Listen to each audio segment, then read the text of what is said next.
Oke guys, welcome back to Daily Charting with Toshi, di mana kita akan daily chart your favorite cryptocurrencies. Oke, dan sekarang kita masuk ke DCWT sesi pertama. Dan seperti yang kita bisa lihat di sini, dalam 24 jam terakhir terjadi peningkatan tipis sebesar 0,75%. Total market cap ke angka 2,93 triliun US dollars. Dan untuk hari ini Bitcoin dominance terkoreksi sebesar 0,21%. Nah, untuk BTC kita bisa lihat di sini ya, daily-nya good ya, di mana dia nggak jebol dari 91.906, sempat jadi tes tapi nggak sampai jebol, which is yaitu PR yang kita bahas kemarin ya. Nah, semoga dalam beberapa hari ke depan bisa bertahan terus seperti ini, dan mungkin kalau ngomong secara skenario paling bagusnya ya bukan cuma bertahan tapi bisa lanjut lagi ke atas gitu ya. Nah, tapi kalau mau diomong yang paling penting lagi-lagi adalah di weekly. Apakah BTC bisa bertahan di atas dari BSP dan reclaim ya, di mana PR-nya adalah di weekly-nya ya, alias 3 hari lebih 21 jam lagi. Semoga dia bisa bertahan di atas dari 92.125. Nah, kalau sampai itu terjadi ya, weekly closing di atas dari 92.125. Nah, itu artinya apa? Terjadi reclaim dan kita bisa menunggu pantulan. Nah, saat terjadi pantulan di BSB, kita sudah sering bahas ya sebelum-sebelumnya. Kalau terjadi pantulan di BSB, it's good ya, it's good seperti di sini ya. Mantul akan minimal membuat higher high, even new all time high begitu. Dan kalau mau ngomong dalam bentuk seperti ini ya, ini mirip seperti di 2024, punya potensi untuk membuat new all time high ya. Tapi sekali lagi kita masih harus nunggu sampai terjadi konfirmasi di weekly-nya begitu. Dan bukan cuma weekly close hari ini aja. Bukan cuma weekly close nanti hari Senin aja. Tapi kita butuh lagi masih pantulan begitu ya, karena kalau mau ngomong cuma reclaim doang, ini juga terjadi reclaim, ini reclaim, tapi gagal mantul, ujung-ujungnya apa yang terjadi? Yang terjadi ya drop lagi begitu. Maka dari itu ya butuh ya dua stage pertama dia reclaim ya, stage kedua dia mantul. Nah, kalau itu terjadi dua-duanya ya, statistiknya very high, kita akan membuat new all time high gitu ya. Oke, itu kurang lebih untuk di daily-nya. Dan di weekly selanjutnya kita masuk dulu ke indeks dolar. Untuk indeks dolar dia mulai menguat, mulai retest ke 99,744 ya. Ya ini mungkin menjadi penyebab kenapa ada sedikit koreksi pada hari ini di BTC, karena mulai ada peningkatan lagi. Ya semoga ke reject dan ya lanjut membuat lower low. Kalau sampai itu terjadi lagi ya itu akan membantu BTC in general gitu, dan juga bukan cuma BTC tentunya ya, semua kripto in general. Oke, next kita masuk ke Bitcoin dominance. Untuk Bitcoin dominance kemarin koreksi ya, dan ya sekarang seperti momentumnya masih lanjut juga. We'll see apakah dia akan retest ke EMA 20 atau tidak. Untuk balance sheet kita masih bisa lihat di sini ya, dia masih terus di situ-situ aja, belum ada perubahan ya. Ya semoga ini bisa berlanjut ya, terus netral seperti ini. Dan lebih idealnya lagi bukan cuma netral tapi bisa mulai ke atas ya, mulai QE. Nah, kalau itu terjadi ya sudah, berarti potensi kita untuk terjadi altcoin season semakin besar gitu. Tapi sebelum itu terjadi ya, dan kalau trajektorinya masih begini ya udah, kita masih dalam masa-masa QT yang nggak terlalu bagus untuk alts gitu. Jadi keep it 70-30 atau 60-40 ya, terserah mau yang mana. Tapi yang pasti jangan gila-gilaan di alts ya. Oke. Next kita masuk dulu ke ini, liquidations. Dalam 24 jam terakhir market bergerak cuma sedikit loh, relatif sedikit lah ya. Nih lihat, BTC cuma bergerak segini ya, ETH cuma segini. Jadi nggak dalam satu market yang bergejolak ekstrim ya. Tetapi kita bisa lihat dalam 24 jam terakhir itu ada 149.000 traders yang terlikuidasi, dan juga yang terlikuidasi ini dalam jumlah sebesar 344 juta US dollars. Ya, jadi nggak main-main. Dan yang ininya ya, yang sedikit sadisnya adalah ya dia 50-50 basically ya, 50-50. Ya lebih tepatnya 51%, 49% something lah ya. Jadi 50% short, 50% long yang kena liquid begitu. Jadi even dalam market yang tidak terlalu bergejolak pun ya akan selalu ada traders yang over leverage begitu. Nah, semoga lalu bukan salah satunya begitu. Tapi ini sekali lagi menjadi stark reminder bahwa ya kalau likuidasi itu nggak butuh apa ya, nggak harus terjadi gejolak yang ekstrim. Gejolak yang ekstrim akan lebih gila, tapi dalam kondisi yang nggak terlalu apa, yang nggak terlalu volatile pun itu bisa menghancurkan ya banyak trader futures begitu. Nah, semoga sekali lagi ini bukan lo, kalau sampai ini lo jadikan pelajaran ya, artinya jelas lo masih over leverage begitu, karena nggak ada orang yang ceritanya oh enggak ini gue cuma kecelakaan aja, enggak ya. Kalau lo kena liquid itu udah by design, karena lo dari awal buka posisi itu jelas kelihatan harga likuidasi gitu kan. Nah kalau sampai masih kena juga ya berarti gagal menjaga risiko, melanggar aturan kedua gitu ya. Dan ya semoga nggak melanggar juga aturan pertama ya. Kadang-kadang itu yang paling gila sih sebenarnya ya. Udah over leverage pakai uang panas. Wah, itu udah paling berantakan ya. Oke, economic calendar untuk hari ini ya. Hari ini tanggal 24 April, hari Kamis, cukup padat ya. Ada durable goods orders, and then ada juga initial jobless claim, dan ada juga yang paling malamnya di jam 9 ada existing home sales. Nah, jadi buat yang lu buka posisi futures dekat-dekat jam rawan ini, setengah 8, jam 9, pertimbangkan untuk tutup posisi kalau belum kena target TP. Ya, minimal buat yang konservatif seperti itu. Buat yang agresif, ya pasang SL deh ya. Oke, itu kurang lebih untuk makro kita pada hari ini. Selanjutnya ya kita akan masuk aja langsung ke buy limit. Tetapi sebelum kita masuk ke buy limit, seperti biasa gua akan disclaimer dulu bahwa semua konten dari TCI bukanlah financial advice. Ini semua bentuknya adalah edukasi ya. Lalu bagaimana cara untuk mendukung TCI? Ada banyak caranya. Lo bisa like our video, bisa share our video, atau juga bisa menggunakan link referral kita di bawah. Dan sekarang kita akan dengar lo pesan-pesan dari sponsor kita pada hari ini. Okay, today's video is brought to you by Bybit. Di mana di Bybit ini kita bisa melakukan berbagai macam hal, ya, mulai dari yang newbie sampai yang sudah advance. Buat mungkin lo merasa bahwa, aduh bang, gue masih nggak ngerti nih TA, gue masih nggak ngerti charting dan seterusnya, tapi pengen akumulasi, pengen DCA murni. Bisa, lo tinggal masuk ke sini one click buy, di mana lo bisa pilih lo mau pakai apa ya fiatnya, lo tinggal pilih juga asetnya apa. Ya misalkan lo pengen akumulasi BTC. Misalkan setiap hari Senin jam 7 pagi, misalkan gue pengen akumulasi BTC sebesar 100 ribu rupiah misalkan ya, lu bisa langsung lakukan di sini, bisa peer to peer, bisa Dana, Bank BRI dan lain-lain. Ini gila ya, bisa pakai BCA Mobile dan seterusnya. Jadi Bybit ini memang cocok banget buat orang-orang yang tinggal di Indo ya, bisa langsung pakai bank-bank yang memang sudah biasa kita pakai di Indo ya.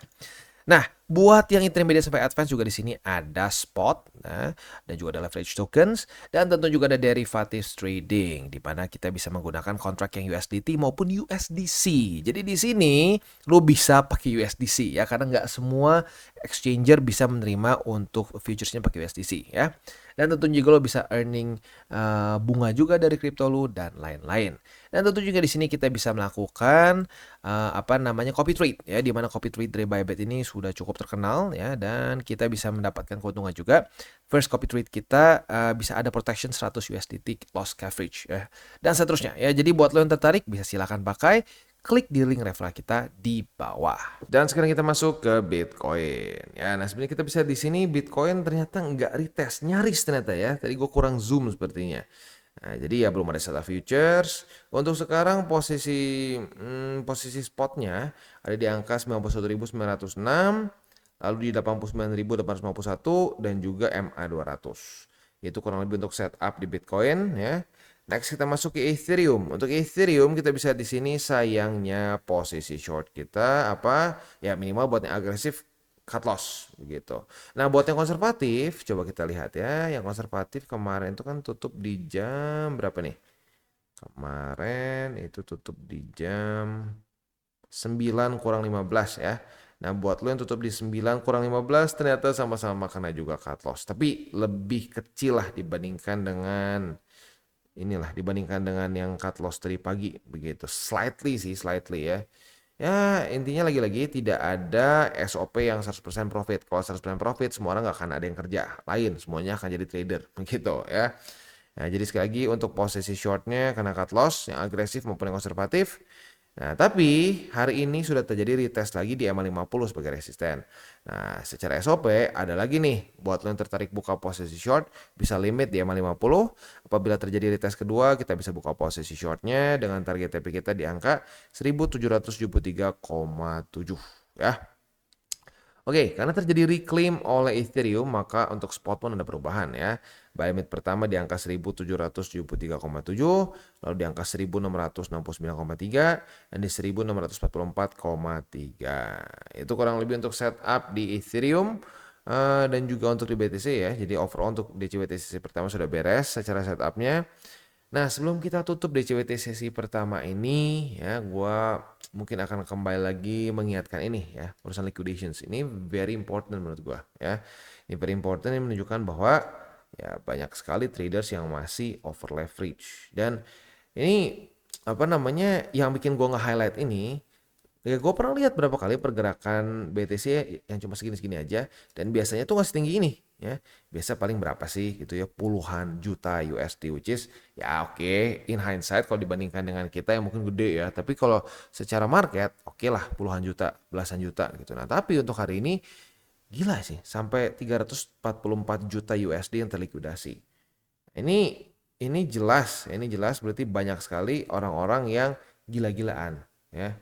Ya, ini kemungkinan besar gila-gilanya ini ya karena ke bawah hype dari ya ini, ke bawah hype dari BTC ngepump begitu. So ya gue gak akan pernah bosan-bosan untuk mengingatkan, please jangan all in, lu jangan pernah berharap kaya dalam sehari di market gitu, karena saat lu udah punya harapan itu ya ujung-ujungnya itu sangat tinggi probabilitasnya lo akan hancur dulu sampai akhirnya baru dapat satu SOP, satu cara untuk bisa actually profit di market gitu. Karena gini, ada korelasi yang sangat tinggi ya dengan semakin pengen lu cepat kaya itu malah makin hancur begitu.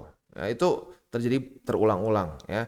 Ada yang udah di komen ya, orang-orang yang di komen ya, yang basically cerita seperti itu gitu. Wah, gua hancur gara-gara pengen cepet kaya ya. Dan gua juga pribadi sudah pernah lihat teman-teman gua gitu ya, yang cara tradingnya itu seperti itu, pengen cepet kaya dan lain-lain gitu ya. Ya ujung-ujungnya berantakan, dan yang seremnya ya bukan cuma dia jadi nol tapi malah minus. Nah, ya jadi makanya sangat penting untuk kita mengikuti 3 golden rules gitu. Yang pertama, jangan pakai uang panas. Itu udah paling haram hukumnya. Nggak bisa kita investasi dengan uang panas ya. Dan uang panas ini jelas ya. Uang yang udah ada posnya. Wah, tapi Bang, ini gue baru pakai lagi sebulan ke depan, tetap uang panas. Ya, uang dingin itu adalah uang yang benar-benar itu hilang pun lu nggak masalah. Ya kesel tapi nggak masalah begitu. Tapi kalau itu udah ada posnya buat bayar listrik, buat bayar asuransi, buat bayar cicilan mobil, cicilan rumah, itu udah bukan uang dingin. Ya, jadi please jujurlah terhadap diri sendiri, karena gue yakin lu ngerti sebenarnya ya uang dingin itu seperti apa ya. Nah, jadi please jangan dilanggar, itu yang paling mendasar.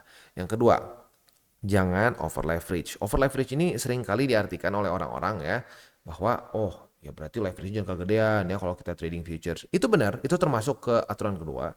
Tetapi selain itu juga ya, sebenarnya aturan 70-30 itu masuk ke over leverage ya. Kalau lu kebanyakan altcoinsnya misalkan 90%, 80%, bahkan 100% altcoins, itu dalam posisi lu yang over leverage begitu ya. Jadi sebenarnya lebih besar lagi cakupannya untuk si aturan kedua ini ya. Lu terlalu serakah ya, terlalu banyak memes, terlalu banyak hal-hal lain gitu ya. Nah, itu juga masuk ke over leverage begitu ya. Nah, yang terakhir, berpikirlah jangka panjang ya. Nah, banyak orang yang ya oke lah ya, jangka panjang, ngerti. Tapi gerak dikit market, aduh Bang, gimana ya Bang? Hancur nggak ya Bang? Aduh, apakah gua TP dulu Bang? Bang, apakah gua cut loss dulu Bang? Itu terlalu sering terjadi. Gitu. Artinya apa? Itu jelas lu tidak berpikir jangka panjang. Lu cuma mikirin sekarang kondisi porto gua hijau atau merah, hijau atau merah, hijau atau merah. Nah, kalau kayak begitu caranya, satu, stres ya. Kalau udah stres, lu biasanya akan make bad decisions ya. Nah, seandainya itu keduanya apa? Ya keduanya, saat lu berpikirnya pendek, itu lu punya apa? Lu statistik itu ngelawan lu gitu, karena ada statistiknya yang pernah gue baca, ini bukan cuma untuk di kripto ya, dan bahkan penelitiannya spesifiknya lebih di S&P 500 waktu itu seingat gue ya, dimana si statistik itu menunjukkan atau penelitian itu menunjukkan semakin lama orang di dalam market ya, itu potensi dia untuk rugi itu jadi sangat kecil ya. Oh, itu ada yang sampai kalau nggak salah itu berapa puluh tahun ya, itu potensi dia untuk loss itu di bawah dari, seingat gue di bawah dari 5%-an ya. Nah, jadi ya lagi-lagi ya, time in the market ya itu selalu mengalahkan timing the market. ya. Orang yang timing the market itu bisa saja hoki, bisa hoki ya. Tetapi hoki itu nggak bisa terus-terusan terjadi. At some point hoki akan berhenti, akan selesai, akan habis. Nah saat habis sayangnya para pejudi itu akan ya selalu all in begitu ya. Ya karena dia selalu all in yang terjadi apa? Hasil kehokian dia akan semuanya lenyap begitu dan itu sudah terjadi berkali-kali. Nah, jadi please jangan lu berharap terhadap hoki gitu karena hoki itu terjadi jarang-jarang makanya namanya hoki. Kalau kejadian terus ya mungkin akan ada term lain begitu ya. Sangat beruntung begitu misalkan sangat ya apalah sangat cun begitu tapi ya nggak bisa itu semua at some point akan luntur begitu. Nah makanya ya kita harus pakai hal yang tidak luntur itu apa fakta data statistik ya. Oke, kita tutup dengan 3 golden rules. Jangan pakai uang panas, jangan over leverage, berpikirlah jangka panjang ya, seperti yang tadi kita bahas ya, yang gue udah jabarkan satu persatu. Dan salam tabur tuai. Apa yang lo tabur akan lo tuai, jadi taburlah sebanyak mungkin hal baik. Oke guys, jadi itu adalah akhir dari segmen DCWT kita pada hari ini. Dan jangan lupa bagi kalian yang merasakan manfaat dari segmen ini, jangan lupa untuk share ke teman-teman kalian. Dan apabila lu pengen mensupport channel kita, ya TCI, jangan lupa untuk menggunakan link referral kita di bawah. Nggak wajib ya, tetapi apabila lu menggunakan link referral kita di bawah, ada macam-macam ya dari Bybit, Huobi, Maxi, toko kripto dan banyak lagi ya. Ya, walaupun nggak wajib, tapi kalau menggunakan link referral kita, lu secara langsung membantu perkembangan dari TCI. Dan satu lagi, jangan lupa juga untuk join Telegram group kita, di mana kita bisa ngobrol-ngobrol santai mengenai dunia cryptocurrency secara dua arah. So, jangan lupa untuk like, subscribe, click the bell icon, and see you on the next video.